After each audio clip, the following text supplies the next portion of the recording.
would like IHSTS and the Type 2 Diabetes Network, which does its work throughout the province, would like to acknowledge that we are living and working with humility and respect on the traditional territories of the First Nations people of British Columbia. Okay.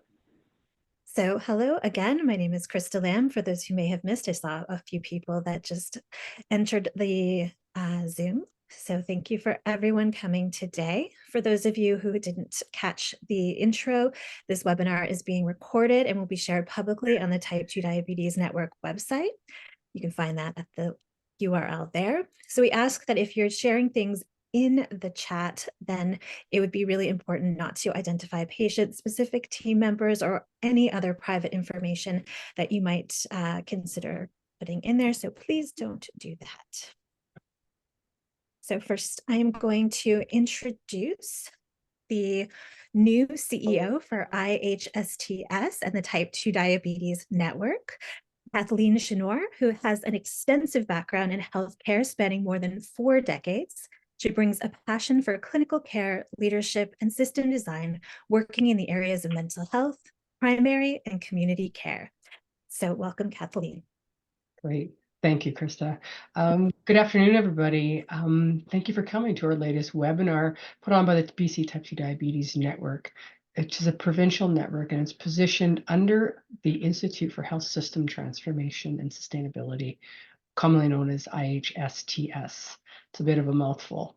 At IHSTS, we transform innovative ideas into system change. We are a dynamic, not-for-profit organization that creates innovative partnerships and brings novel health concepts into reality and specialize in evidence-based solutions and upstream innovations.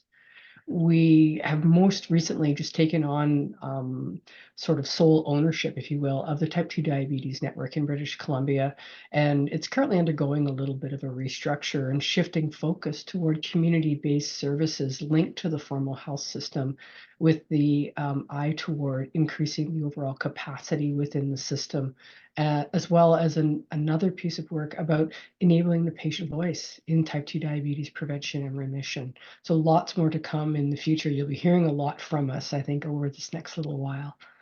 So again, thank you for joining. And without further ado, I'm going to turn that back over to the talented Krista Lamb to moderate this session. Wonderful. And it is my pleasure to introduce our speakers for today. Dr. Iliana and Wade is an assistant professor. Oops, I lost. Came up. Dr. Iliana and Wade is an assistant professor in the Department of Medicine at the University of Toronto and a staff endocrinologist at Women's College Hospital. Dr. Wade's current research focuses on ways to improve diabetes management in older adults and on reducing adverse outcomes related to diabetes overtreatment.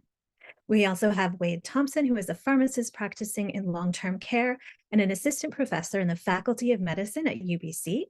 He's co-lead of deprescribing.org. His work focuses on supporting clinicians and patient care partners in making decisions about when and how to stop or reduce medications when they may no longer be a good fit. And you can see today's learning objectives on the screen for everyone. And now I will turn it over to Wade and Iliana. Great, thank you, Krista. I'm just going to load my slides. And you're seeing the presentation, correct? I did it right? Yes, we are. Yeah, It's there it not is. in presentation view, though. What do you mean? You see my... I see the notes. Oh, no. If you hit play from start, that should work. You'd think I'd figure this out after all these years of Zoom. What do you mean? Oh, here, I think it's this one. Which one's the play from start? Because that's what I hit, I thought, Krista. Where's the little buttons? It's in the top, left. I think top left, yes. I'm going to go out again.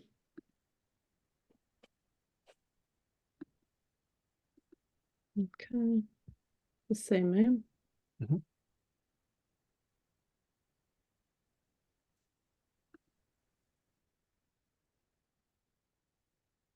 It's top left. I just have I know I struggle with this when I'm on my laptop.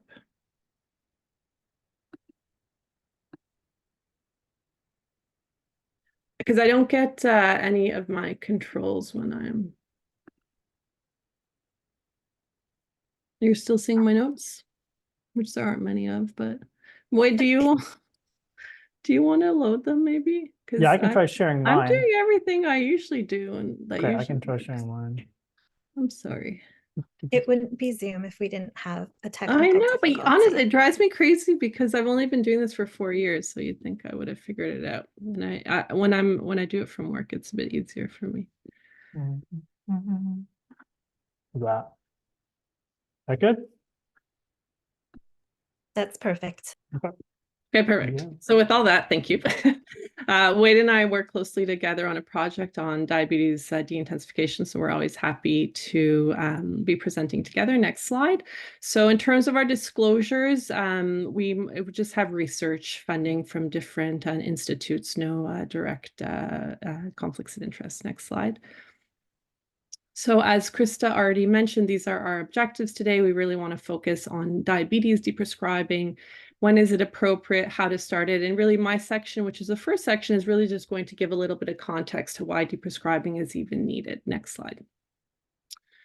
So today we're speaking specifically about diabetes in older adults. And as you can see from these data, this is from Ontario, but this is really universal. Diabetes prevalence is very high as we age, and it's particularly high in what is considered the older adult group, which is adults over the age of 65, with the highest prevalence really in those in their 70s and 80s, with almost a 35% prevalence, which means there's a lot of people with diabetes in these older age groups. And so it's a really, really important topic to be presenting today.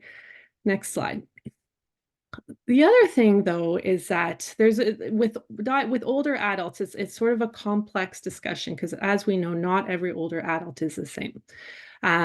However, in general, older adults with diabetes, they do tend to have higher rates of comorbidities and poor outcomes compared to an older adult without diabetes.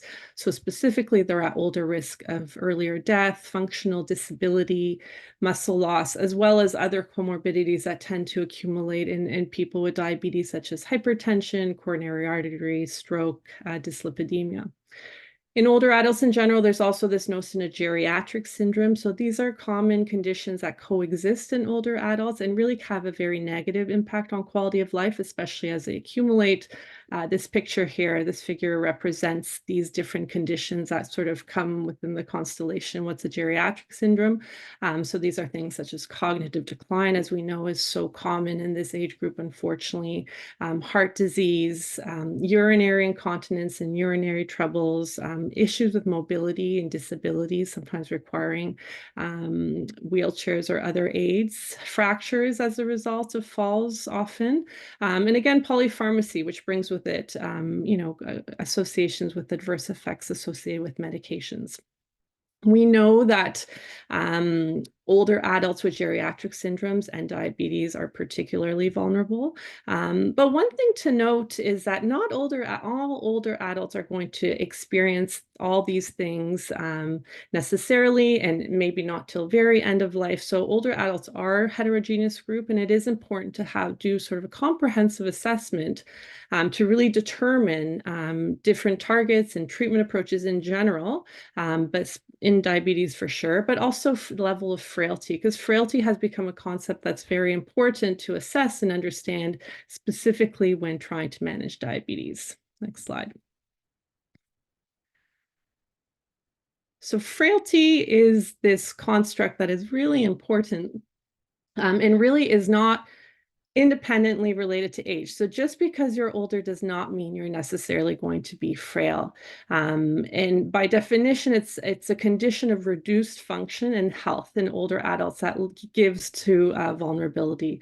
And the type of vulnerability really is related to things like falls, fractures, morbidity, needing to be institutionalized, so hospitalization, but also nursing homes, and also death. These all increase with frailty. So it's really usually a marker of poorer health even in the absence necessarily of specific medical conditions, but just the having frailty can lead to these negative outcomes. There's also an important bidirectional relationship between frailty and diabetes. So those who have frailty are more likely to have diabetes. And the converse is also true with people with diabetes are often more likely to be frail. Next slide. This is taken from the Canadian Diabetes Association. It's a well-known clinical frailty scale, but it's how the Diabetes Association and many other organizations too recommend sort of clinically classifying someone or determining whether somebody is frail. And in diabetes, for example, this frailty and where you fall on this frailty scale is then recommended as a way to help guide your treatment approach, guide your treatment targets in diabetes, just because patients who are determined or frail, especially based on this validated scale, they are found to be less likely to benefit from really intensive glycemic control and to be more at harm of its risks, which we'll talk about now. Next slide.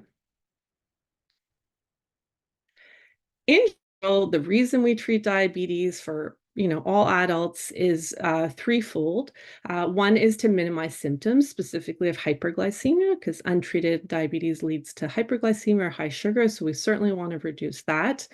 And probably even more importantly, though, as a second point, which is really the desire to avoid both acute, but more importantly, chronic complications of diabetes. So these are complications such as retinopathy, nephropathy, vascular outcomes, as well as macrovascular outcomes like heart disease and stroke. The early studies that sort of gave us a treatment threshold of 7% really evaluated that the treatment to A1C of 7% needed to be, the outcomes were, the reduction in outcomes was really after 8 years. So it's really a long-term complication when we're targeting an A1C of less than 7%. And that's where the A1C of 7% comes from. But of course, someone who doesn't, may not survive or is unlikely to survive for 8 years, which is a mean time to see this benefit, they really might not benefit from this pretty intensive glycemic target. Next slide. So again, older adults, especially those with frailty, because of their competing mortality, they're unlikely perhaps to live the 7 to 8 years at least, as well as multiple comorbidities that makes them susceptible or vulnerable to medications and polypharmacy. They may not benefit from having an A1C of less than 7%. So they may not live long enough to have the reduction in retinopathy, nephropathy, or these things that we're looking for. But probably even more importantly than the potential lack for benefit is a real significant increased risk for harm. Because we know that the more intensive we are with glycemic control, the higher the risk of harm, more specifically hypoglycemia, but even beyond hypoglycemia, harms from medications. But hypoglycemia itself is probably the most concerning and the most risky side effect of overtreatment. It's associated with increased falls, fractures, cardiovascular outcomes, again, hospitalization, and even death. So I always tell my patients, even especially my older frail patients, of course, that even one episode of hypoglycemia to me is too much. And that's a little bit of a paradigm shift because that's not usually how we perceive hypoglycemia. In general, in the general robust population, hypoglycemia is often accepted as a side effect, if you will, of treatment and of getting that intensive glycemic control. But in an older frail adult, to me, even one episode is too much, because the reason being in older adults, we know that they are much more likely and they're much more vulnerable to risks associated with hypoglycemia, and they're much more they're also at higher risk of having a hypoglycemia. Next slide. Hypoglycemia really is iatrogenic, so it's almost always, but you never can say anything's 100% caused by medications. And in diabetes, it's really insulin and sulfonylureas or secretagogues that are the highest risk for hypoglycemia. These are data from the US that looked at reasons for hospitalization among older adults related to drugs. And insulin and sulfonylureas both made it on this bad list of drugs. They were among the top 4 drugs associated with hospitalization and emergency room visits. So not something we necessarily, I know I don't necessarily always think about that when I'm writing my prescription for insulin or sulfonylurea for my older adults, but these data I find very eye-opening and really should make you and make all of us pause and think when we're prescribing or when we see a patient or an individual or even a family member on these medications, because the risk of hypoglycemia and adverse events is very high, especially in older adults. Next slide. We have also shown this in data in Ontario. This is from a study that I led a few years ago, where we looked again at adults over the age of 75 who were treated either with an insulin sulfonylurea or on a non-insulin or sulfonylurea agent. And we kind of classified people by their A1C levels. And the 2 top lines there, which are in reddish and pinkish, and we looked at outcomes such as hospitalization for diabetes-related causes. And it was the 2 top lines are people who are on an insulin or sulfonylurea. The topmost line are people who have the lowest A1C, less than 7%. And then the pinkish line, the second line, is A1C within what would be recommended as target. But those 2 groups, the ones on insulin or sulfonylurea, had under the highest risk of adverse outcomes, with the ones who had a low A1C and insulin and sulfonylurea having the worst outcomes. Next slide. So based on all this, Diabetes Canada, as long as the American Diabetes Association, have put out specific recommendations for older adults. The Canadian guidelines sort of categorize it based on functional status or the frailty score. If you'll see, the second line is clinical frailty index. So those who have a clinical frailty index of less 1 to 3, which is really a relatively low level of frailty. In those patients, an A1C of less than 7%, which is typical A1C, is recommended. This is for older adults. However, as you move up in your frailty score or your functional dependency category, the A1C targets actually go up. And so they're relaxed, if you will. There's a lot of different, less stringent, but essentially as you get more frail, as you're more functionally dependent, the A1C that you can tolerate and should tolerate and probably really aim for is higher and higher, up to 8.5% in those with frailty and dementia.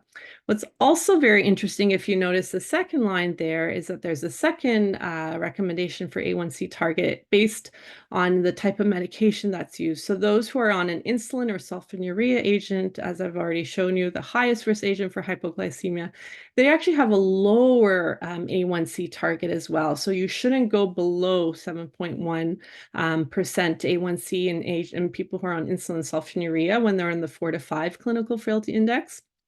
And similarly for those who are with frailty, because you really increase the risk of adverse events when you go lower than 7%. The American Diabetes Association has a similar one. They classify people by comorbidity and complexity of health conditions, but it's relatively synonymous to the ones we're using here in Canada. Next slide. And so despite this, despite the guidelines, despite what we know about the risks, we really know, really across the board when we look at population data, look to see what's actually happening on the ground, people are still being overtreated. And this study is a bit old now, but it's really was one of the first to really showcase this nicely, is the degree of overtreatment that exists. These bars are these are all patients who are less than 7% in the data, but in the overall study, they looked and saw that 61% of older adults, and this was classified by people being 65 years or older, had an A1C less than 7%. The proportion of those with a low A1C did not differ according to health status. So here classified as healthy, complex, intermediate, or very poor.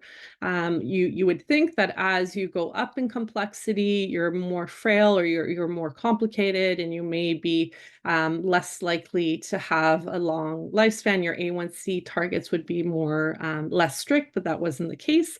And in fact, when they looked at the use of insulin or sulfonylurea among those with the lowest A1C, which is what's graphically displayed here, is that those who were complex or very complex had the highest use of insulin or sulfonylurea among this low-risk group. So again, showing how there's a tremendous amount of overtreatment, even in probably inappropriate overtreatment in groups that are, like I said, unlikely to benefit and very likely to have harm.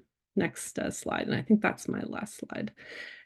So I just wanted to sort of segue into Wade's portion now, where he's really going to be speaking more about the deprescribing aspect, but just about what, again, the guidelines recommend in terms of de-intensifying, simplifying, because we know this is a problem. So this is from the American Diabetes Association. They have this very complicated table, which I don't expect you to kind of look at the details, but I've sort of summarized the main points here, where they do try to create a way to facilitate both the discussion and a bit of, I wouldn't call it an algorithm, but a few points to consider to start thinking about deprescribing or de-intensifying or simplifying a regimen.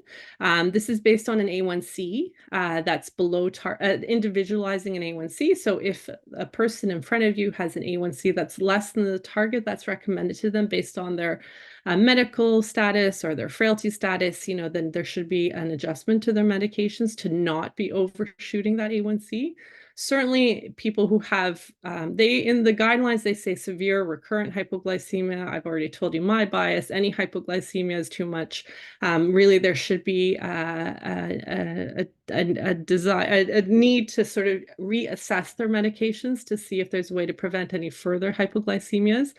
Similarly, if there's wide glucose excursions, what this means, if there's very high sugars and very low sugars and they're kind of all over the place, perhaps the regimen needs to be readjusted. And again, sometimes things change. Patients have suffer medical conditions or events that change their cognitive status or change their motor skills, or they have a loss in their family of a caregiver. And those are times when oftentimes medications should also be readdressed.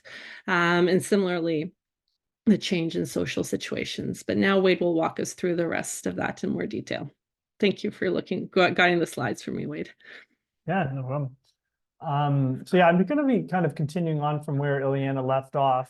And it kind of directly relates to the things that were just discussed. And those were kind of very specific kind of clinical pieces that relate to some of these bubbles that I have up on the slide, which I'm kind of put these bubbles up here because at least in my practice, these are kind of some of the situations where I'm thinking about the things that Dr. Lega just talked about. So some common situations in caring for people with diabetes are, maybe you're just doing kind of routine blood work and an A1C result comes back and it looks maybe lower than you might like it to be, or in doing kind of a medication review or kind of a diabetes care appointment,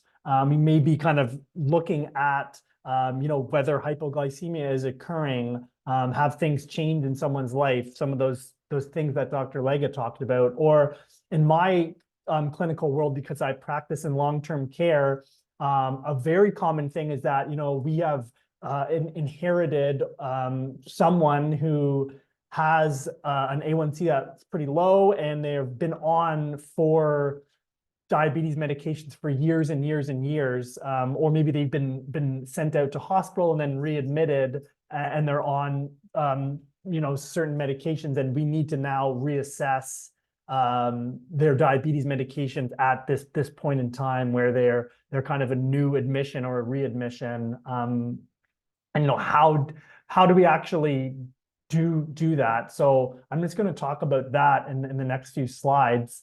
And so in any of these situations, I think it helps to have kind of just a broad general approach to addressing kind of diabetes therapy. And so the starting point for all of it, and this is kind of relates to exactly what Dr. Lega was talking about, which is kind of the person, rather than worrying about numbers and targets and trying to make the person fit the number, is like, okay, who is this person and what makes sense for them? And that starts with looking at kind of the person's context.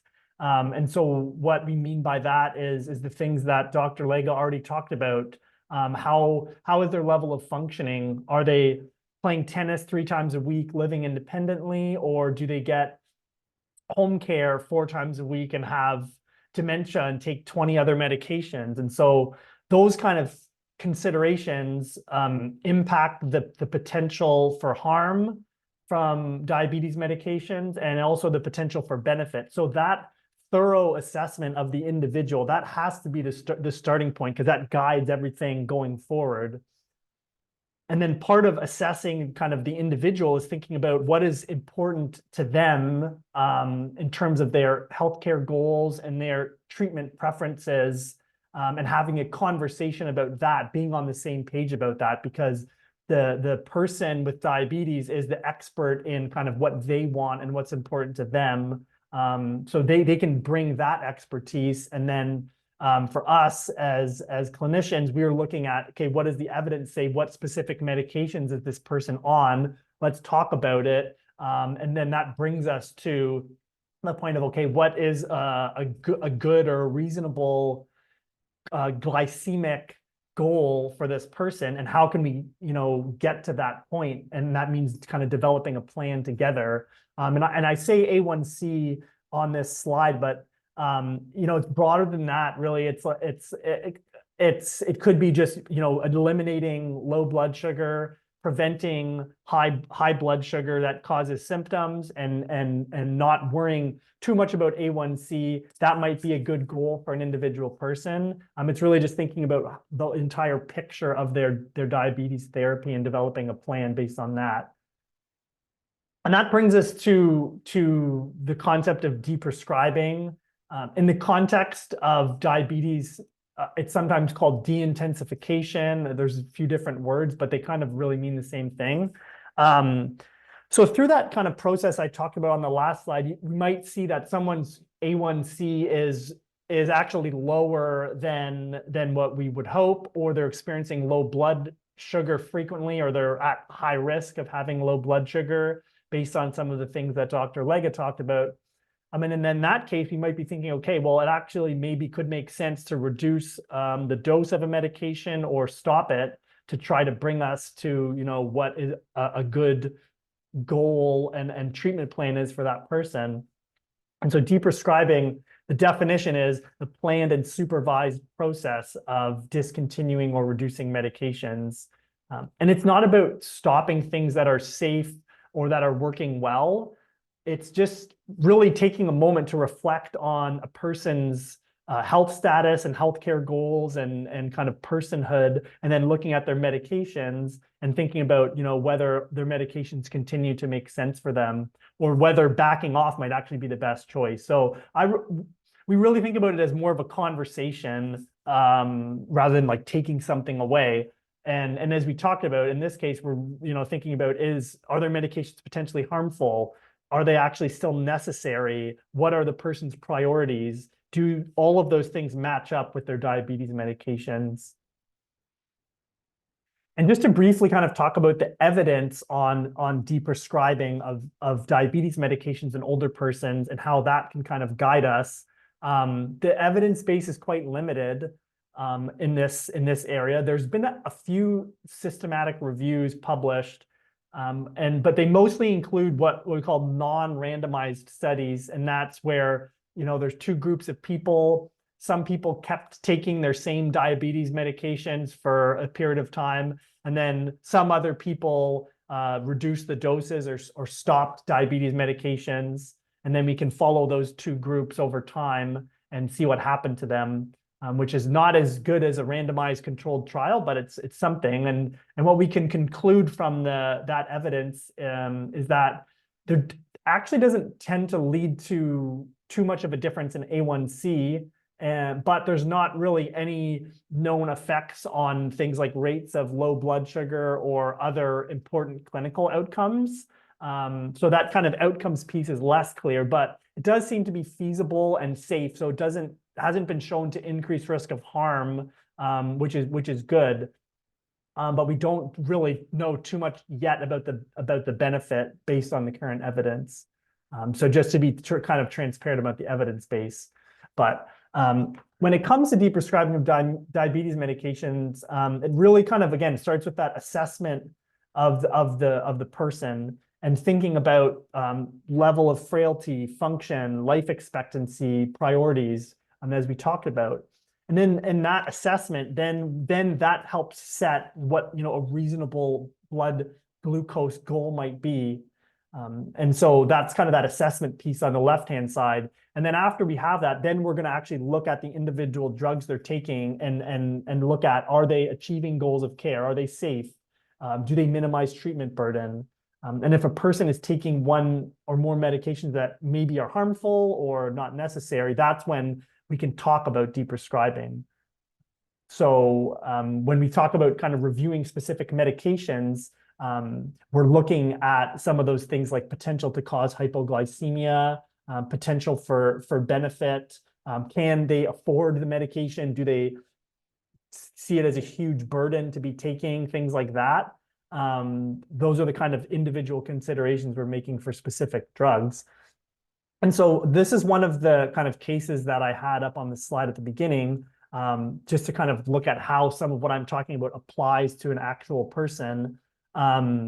Added a bit more detail here, but let's say we have an 80-year-old person that has an A1C of 6.5%, and they're on a number of diabetes medications. So for this person, let's say they're taking 12 other medications, they have mobility problems, they live alone, and they're having some trouble managing their medication. So we may have identified some kind of potential concerns, which hopefully are evident after what we've talked about. So this person has some risk factors for hypoglycemia based on their health and function, and they're also taking, as we can see there, glyburide, the sulfonylurea, and insulin glargine, which is an insulin. And so we know that this person is at increased risk of harm from taking these medications, and there's probably not benefit actually either at an A1C of 6.5. So that's kind of the situation where we're looking at the individual person, looking at their medication list, and kind of identifying some possible discussion points for deprescribing. And then when we have kind of made that assessment and we're looking at the medication list, then we might start thinking about prioritizing medications for deprescribing. And as Dr. Leggett talked about, and we've said many times before, one of the biggest things clinically is to look out for actual or potential harm from low blood sugar or hypoglycemia. So we want to look at what might be contributing to that, or what is putting a person at risk for that. Then another big thing, especially for older adults, is treatment burden and kind of treatment preference and how it fits into someone's life. So we might be looking for those two things in particular. And it can be challenging sometimes to determine whether someone's experiencing hypoglycemia because they may not be checking their blood sugar, every day or at a time of day where we're catching it. So symptoms are also important to think about. And that kind of applies in terms of to follow up too, where we want to be, if we make any changes, we want to be monitoring for follow-up for symptoms, of hypoglycemia and also hyperglycemia to see whether their symptoms have changed after making diabetes medication changes. And so follow-up is absolutely one of the biggest things if we do end up making a change. And we still might want to be paying attention to blood sugar. There's no kind of strict evidence on how often to test or whether you should increase the frequency of testing or not. Sometimes it might be helpful to kind of see whether the medication changes we've made are kind of, again, reducing any hypoglycemia that might be recurring or causing increases in blood sugar that may be kind of undesirable. So that kind of comes down to the clinical situation. And obviously A1C changes are not going to show up for months, 3 months or so. And so once things have kind of stabilized, you can consider checking that if it makes sense. So for the person we just talked about, knowing that glyceride and insulin are potentially the most kind of risky in terms of hypoglycemia, we would probably want to consider those ones first. So we would again talk to the patient, see what they want to do. They may be more bothered by taking insulin every day, and so then maybe the starting point is to reduce the dose of insulin glargine to 15 units at bedtime. And kind of revisit that in a few weeks and see if there's been any changes in blood sugar, any symptoms. And so there's no head-to-head evidence on different approaches, like which medication to deprescribe first or the rate of tapering. It really kind of depends on the individual person and whether they're actually experiencing severe hypoglycemia, the dose of the medications they're on, the level of comfort for the patient. So as I talked about, monitoring and follow-up is really key regardless, though, to make sure we can kind of keep an eye on a person's progress and kind of proceed from there, whatever ends up being decided on. I'll just briefly mention that there is an evidence-based practice guideline that exists on deprescribing of diabetes medication. So this is just an example of a decision support algorithm that is in the guideline and just kind of walks through some of the things that I talked about and has conversation starters and things like that can be helpful. So yeah, the link is at the bottom of the slide there, and it's the full guidelines published in Canadian Family Physician. The last thing I'll just briefly mention is kind of one of the challenging things that comes up, and certainly in my practice, it's a challenge, is that the approach for managing diabetes in older adults, it kind of flies in the face of the approach for younger adults, as Dr. Lega alluded to at the beginning. So it can be hard for people living with diabetes and their carers and us as healthcare providers to kind of see that shift in approach. And so as one commentary put it, like what is now over-controlled or over-treated diabetes was at one time maybe considered well-controlled diabetes, and people are conditioned to think that lower is better and we need to be monitoring so much. And it's hard to kind of have to think about the shift that happens in that now less testing may be good and less intensive control may actually be the best thing for a person. So the conversation piece can be tricky. And so I just put up some quotes that have been shown in the literature to be preferred by people that are taking medications that might be considered for deprescribing, and things that in our practice we sometimes use, which is just really kind of saying that the medications that people are on could be harmful, or the approach to diabetes care shifts with age, and we need to kind of be reassessing things as people age. So I'm just talking about that shift in mindset. So the really one of the biggest things, and this is coming from all the evidence on deprescribing, is that one of the biggest things is to talk to people about the rationale for deprescribing in the first place. That's kind of the critical starting point, is why is this being considered in the first place? And we talked about a lot of those things throughout the presentation so far.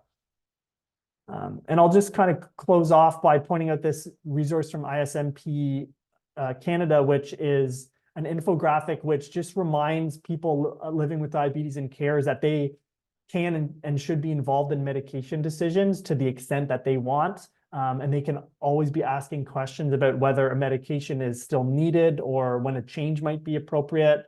And so this infographic just highlights some of those considerations to try to engage people in medication decisions. And it can be kind of distributed in clinics and hospitals. And there are some good resources out there, again, to kind of support decision making. So the American Diabetes Association guidelines are quite good, I think, in this respect, and they're open access. And then the deprescribing guidelines, which I mentioned, are also open access, which contain kind of more information about some of the concepts we talked about. So I'll just hand it over back to Dr. Lega, who's going to walk through some more cases, kind of applying some of the things we talked about. All right, thanks, Wade. So we have just two more cases, and then we're all happy to take questions. So This is a case of a 79-year-old gentleman who's had diabetes for a long time. He lives independently with his wife. He does have Parkinson's and has some difficulty with his gait and recently started using a cane. He's having some occasional low readings in the 3.8 to 4.5. He's been checking with his capillary glucose log, especially if he delays a meal or if he's out for a longer walk. He has some other comorbidities that are not too notable. In terms of his diabetes medications, he's on metformin twice a day. He's on glycoside, which is a secretagogue at 60 milligrams, and he's also on a DPP-4 inhibitor, which is Januvia, and his most recent A1C was 7.1%. So if you go to the next slide, I don't know if people want to comment, or I can just sort of go, I can just go through it and then we can leave it maybe for questions after. But I think as the flavor of the talk has been, so this gentleman is having low blood sugars, and even though he's, not, he is symptomatic for them, but they're not causing him great distress. They are still distressful, and he shouldn't be having them. So it's a major concern, especially in the context of being on a secretagogue, which is still widely used, even though it's an older medication. His A1C is 7.1%, which is really right at target, but doesn't need to be quite at target like that. It's a discussion that is starting to happen more right now, because again, regardless of how good or bad his A1C is, the lows are not good, and those do need to be addressed. So again, as Wade was saying, this is not just the doctor or the nurse practitioner who decides. Of course, it's a discussion, a conversation with the gentleman and his wife to ensure that they understand the reason for why one of the medications should be changed. Specifically, the diamicron, the glycoside, really should be stopped. And it should be stopped because we don't want someone like this to be having lows. We don't want another reason for why they should be falling. And it's really to maximize and optimize his quality of life and keep him as well as possible. So with this gentleman, there is room to go up if needed in the sitagliptin and the metformin, which aren't quite at target. And so that can be sort of addressed in subsequent visits with another A1C after the glycoside is stopped. Next case is a 76-year-old woman who's quite active. She lives alone. She works out regularly. She travels. I have a few of these wonderful people in my practice, very health conscious. She did have breast cancer 5 years ago, but it was treated and it was early stage. So she's on metformin, Januvia. And she was starting on an SGLT2 inhibitor, empagliflozin, 5 months ago. So the next slide shows just her A1Cs. So she had really excellent control. And then her A1C slightly blipped. And I see this a lot where with just a small blip in the A1C that's still really quite close to target, a new medication is added. And again, sometimes patients are the ones who really get anxious when their A1C is above target, because they've been taught and they've been good students to listen that if the A1C is high, it's bad. But in any case, she was started on empagliflozin, and now her A1C has come down to 6.2%. So just click, wait. So overall, my assessment of her would be that her A1C is well below target on 3 diabetes medication. Again, she has excellent functional status. She's very healthy. So it is reasonable for her to target an A1C as close to 7 as possible. Now, again, as we talk about the nuances of different medications, and someone like this who is quite well and is not, doesn't have frailty, doesn't have a lot of comorbidities, of course, SGLT2s have some benefit beyond just glucose lowering, which sitagliptin, for example, does not, in terms of cardiovascular benefits. And so because her A1C is so low, I personally, in my practice, I often will take off a medication. I just don't really see the value and to reduce polypharmacy and to really just minimize pill burden. So in her case, I would probably, if it was my patient, stop the sitagliptin, just keep her on the empagliflozin because she's doing well on it, and then sort of continue to follow her from then on. And I think that's the last case that I had there. And so just very briefly, we have a slide here. Wade and I are part of a team called DIAL, which is why it's over all the slides. It's a CIHR funded project really to look at diabetes de-intensification specifically in nursing homes. That's the goal of our project with multiple phases to this study. Next slide. I think that's it. And this is just a picture of us and our sponsors. So thank you very much for your attention. We'd be really glad to open it up now to questions. Yes, that was amazing. So I'm not seeing myself, but I'm going to, there I am. So that was really wonderful. Thank you so much for the presentation. So I am really happy to be able to ask you a few questions. I noticed that Eve has put a few comments in there for those who would like to read more about her experience with this. So that's there for you. And if anyone has questions, please feel free to put them in the chat. In the meantime, I have lots of questions. So I wanted to ask a little bit about, first things first, what has the reaction been when you have brought this to communities and long-term care facilities and all of the places that you've been working? Has there been hesitance, or are they really excited with the idea of being able to reduce medications? So I can start. My practice is outpatient. I don't work in the nursing home setting as Wade does. I think it depends so much on how the conversation is had and what is said, as I was sort of mentioning with one of the cases. I from the literature and also from just being human and my experiences with patients, obviously when you go to stop a medication, people feel like you're giving up. Or people feel like it's not worth treating them anymore because they're too old, too sick, whatever it is. So it's so important that there's that whole conversation around why this is happening. And again, framing it, and this is the truth, that, we really want to keep them as well as we can. And so they either have developed certain medical conditions, or as they've gone older, they're at much higher risk of low blood sugars, especially for the ones who are on a sulfonylurea agent, let's say. And we really want to avoid that at all costs. And so I find when that is delivered clearly, it's at least there's more of an opening for a discussion and conversation. Sometimes it doesn't happen on the first visit. Sometimes we reduce the dose, let's say, and then at subsequent visits, as if the A1C still stays low, or if certainly when they have hypoglycemias, I'm a bit more aggressive and I really try very hard to stop if there's an offending agent. But certainly if there's not, there's less urgency. And so it can be an ongoing discussion. But again, I think it's just about communication and what you say and how you say it. But in general, I wouldn't say and in general, I find people like stopping medications. They like having less pills. People who are on sulfonylureas, they often are troubled by low blood sugars. They eat to prevent hypoglycemia sometimes. So there is a certain amount of relief sometimes when they don't have to do that anymore.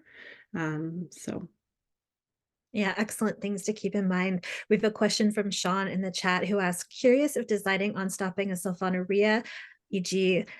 glycosine MR 60 to 120 milligrams, do you recommend a taper down or just a hard stop? Any concern if the patient is also on SGLT2 about possibly inducing DKA? For those who are listening that don't know DKA, that's diabetic ketoacidosis, and it is very bad. So it depends, obviously. So if it depends where the A1C is at and the frequency and severity, certainly, of the low blood sugars. If there seems to be room, I would stop it altogether. A dose of 120 of glycosides, the maximum, it's a pretty high dose. So you will expect there to be hyperglycemia potentially. So if they're at 120, I may do more of a stepwise approach. But again, it depends on the renal failure and the degree of hypoglycemia.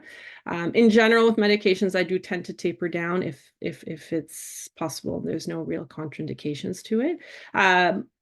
So the SGLT2s, If certainly we know that there's this risk of euglycemic acidosis with SGLT2s. That happens more commonly in the setting of patients not eating, being sick.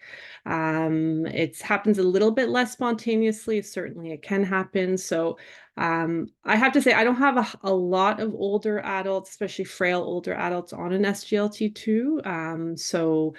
Let's say if they, and usually if they've been, I don't have a lot who are on both. It just, but if I did, I wouldn't necessarily jump to worry about that, but I would just have the same teaching I had for all of them when they're on SGLT2 to prevent DKAs. Certainly sick day management is so important that they should not take it, just like they shouldn't take their ACE inhibitor and other medications on days that they are sick. Excellent. And I noticed that Eve had a question that sort of preempts a little bit my next question, which is to ask you about changes in diet. Is there anything to do with diet that you do alongside this? Are there opportunities for people to change how they eat when they go off certain medications? I would love some more thoughts on that.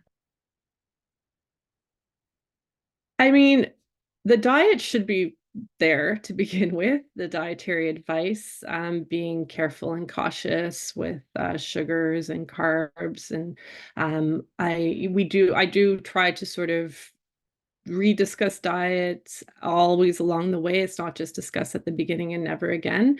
So certainly it's always a good reminder to have people avoid those things that drive up their sugar, especially when you're, decreasing their medications. But I think it's more just a common sense and should just continue to be part of the conversation rather than a very strict or foreboding kind of warning as they're decreasing their medications. Yeah, and a common thing too is like, at least certainly in long-term care where I work, but also just in frail older adults in general, is that oftentimes their diet has shifted quite a bit from, when maybe they were started on several diabetes agents, and like they just continue along with the same medications, but their eating habits have drastically changed from the point where they were like 60 to where they're maybe like 80, and they just keep on the same medications, and then maybe now their A1C is like 6 point something, and they actually don't need to be on almost any medications. Like in long-term care, sometimes people just go to quote unquote diet controlled diabetes because they've changed so much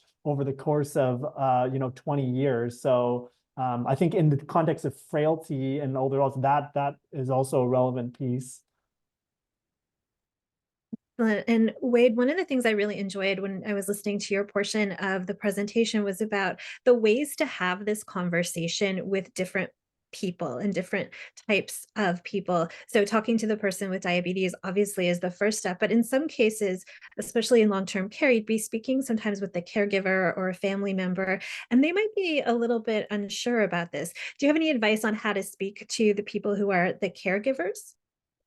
Yeah, I mean, I don't have the answer, because I think, like I said at the end of my talk, but that's one of the most challenging things with this whole concept, because again, it completely is opposite to the approach when you're first diagnosed and treated. I think, I think based on my experience and based on the research, like I think risk of harm is what what tends to speak most to people, that you're actually at risk of harm from continuing to be on some of these medications.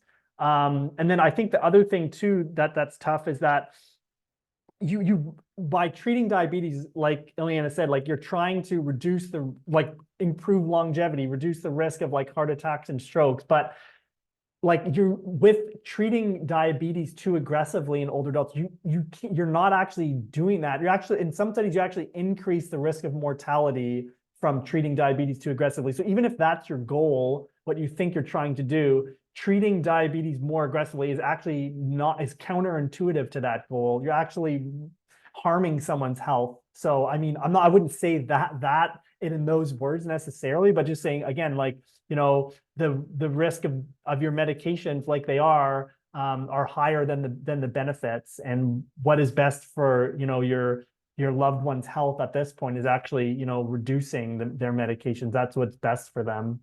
So it's kind of framing it like that. Wonderful.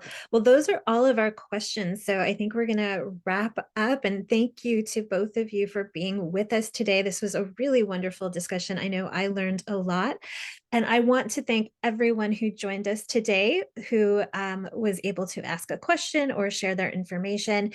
You can see here that we have an evaluation survey that'll be in the chat box below, but we'll also email it out to everybody.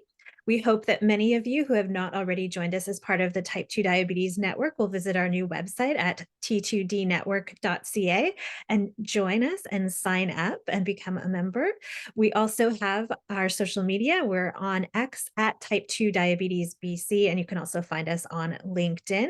And we'll have the webinar recording posted soon. And we thank everyone for joining us today. This has been a really wonderful conversation.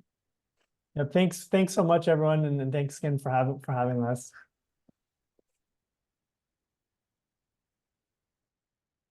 Awesome. It's nice to see people want more on this topic.